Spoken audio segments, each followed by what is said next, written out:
Hey guys, this is lesson 6.3.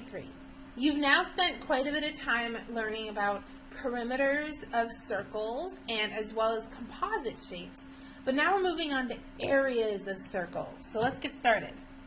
Area of a circle. So we use the variable a capital A to represent area. We've done that before.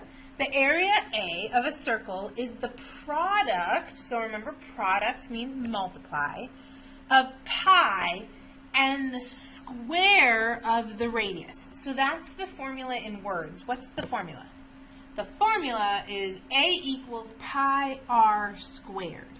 So r squared. Why is it r squared? Let me show you. Oops. Here we go. If you have a shape and we want to know the amount inside here, you already know that you just have to do length times width. But that is basically squared. That's squaring something because whenever we had area, remember we did inches squared or so on and so forth. So that's why we have to square the radius because that helps us to find the inside of the circle. So find the area of the circle. Look at the radius. The radius is divisible by 7. So that's why we're going to use 22 over 7 instead of 3.14. So we're going to estimate first. They do that just to make sure that their answer is correct, but you don't really need to estimate. So let's just go ahead and do it.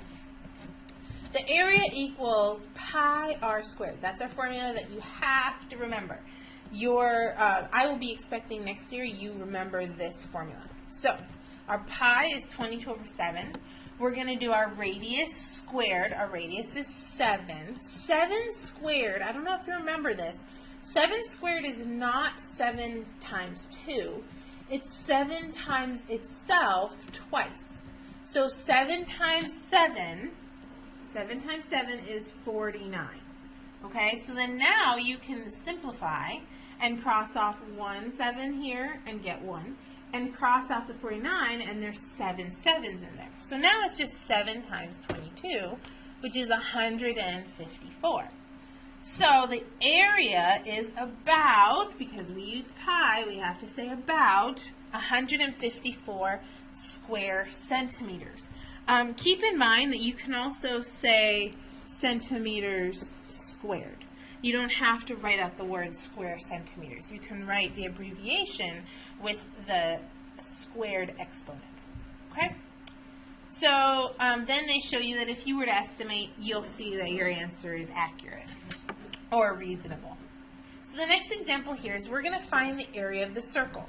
We're going to use the same formula, A equals pi r squared, but we're going to look at the radius, or the diameter, sorry, we're going to look at the diameter and say, oh, 7 doesn't go into that.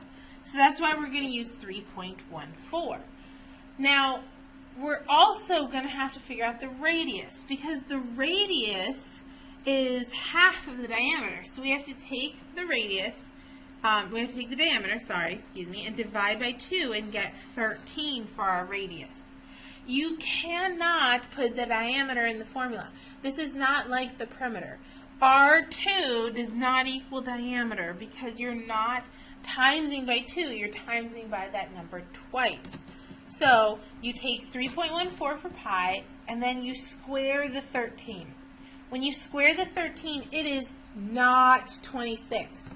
It is 169. 13 times 13 is 169. Then we times that by 3.14 and we get 530.66 inches squared. They put square inches. You can write inches squared. Okay? And that's that example. So let's go on to another example.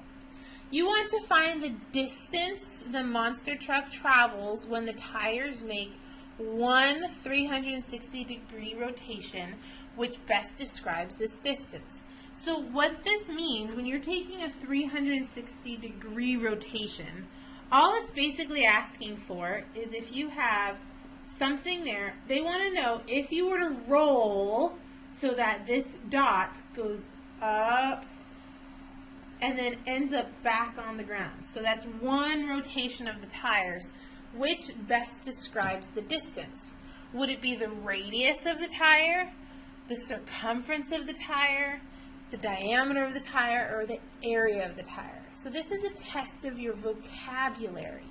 If we wanted to know the distance the car would go when we rotated the tires once, well, we can say it's not the radius, because the radius is from here to here.